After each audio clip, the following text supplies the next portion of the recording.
40 ஆண்டுகளாக கைவிடப்பட்டு குப்பை மேடாக காட்சியளித்த பிக்காச்சியப்பா ஏரி நம்மால் மீட்க முடியும் என ஒன்று திரண்ட இளைஞர்கள்.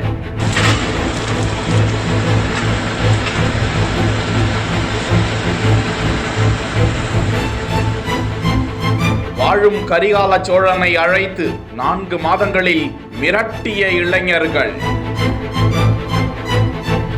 ஒரு 10 பசங்க இரவும் பகலுமா தூக்கத்தை விட்டுட்டு குடும்பத்தை விட்டுட்டு அவ்வளோ அவமானங்கள் அவ்வளோ பிரச்சனைகள் எல்லாத்தையும் தாண்டி இங்கே வெற்றிகரமாக மீட்டெடுத்திருக்காங்க. ஸோ அவங்க இல்லை அப்படின்னா இந்த ஒரு விஷயம் இல்லை.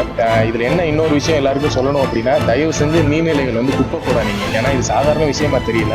பார்க்குறதுக்கு ஒரு 6 ஏக்கர் ஏரின்னு உங்களுக்கு தெரியல. ஆனால் இதுக்கு பின்னாடி அவ்வளோ பேரோட உழைப்பு, அவ்வளோ பேரோட பட்ட கஷ்டம், அவமானம் எல்லாமே இருக்குது. ஸோ தயவு செஞ்சு குப்பை ஏரிகளில் போட்டுறாதீங்க.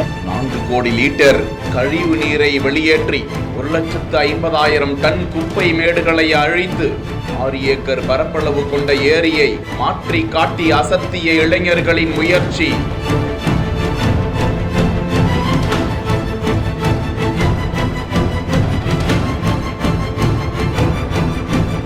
தஞ்சை மாவட்டம் பட்டுக்கோட்டையில் பண்ணவயல் சாலையில் சுமார் 40 வருடங்களுக்கு மேலாக மக்கள் அப்பகுதியில் குப்பைகளை கொட்டி பெரிய குப்பை மேடாகவே மாறி போயிருந்தது. அதில் தேங்கியிருந்த மழை நீர் கெட்டு போன நீராய் அழிவு நீராய் மாறி போயிருந்தது. இதனைத் தொடர்ந்து அப்பகுதியை சேர்ந்த இளைஞர்கள் 15க்கும் மேற்பட்டோர் ராஜபிரபு என்ற இளைஞர் தலைமையில் ஒன்று திரண்டு பேராவூரணி அருகே நாடியம் கிராமத்தை சேர்ந்த இளைஞர் நிமல் ராகவனை சந்தித்து உதவி கேட்க பகுதிக்கு சென்ற நிமல் ராகவன் தலைமையிலான குழுவினர் அந்த இளைஞர்களையும் ஒன்று திரட்டி 6 ஏக்கர் பரப்பளவு கொண்ட பிக்காச்சியப்பா ஏரியை கடந்த ஆண்டு அக்டோபர் மாதம் 19ஆம் தேதி தூர்வாரும் பணிகளை தொடங்கி 4 கோடி லிட்டர் கழிவு நீரை வெளியேற்றி 1.5 டன் குப்பை மேடுகளையும் அள்ளி சென்று அகற்றி கடுமையான பணிகளுக்கு பிறகு இந்த ஏரியை சுத்தப்படுத்தி மாற்றி அசத்தி இருக்கிறார்கள்.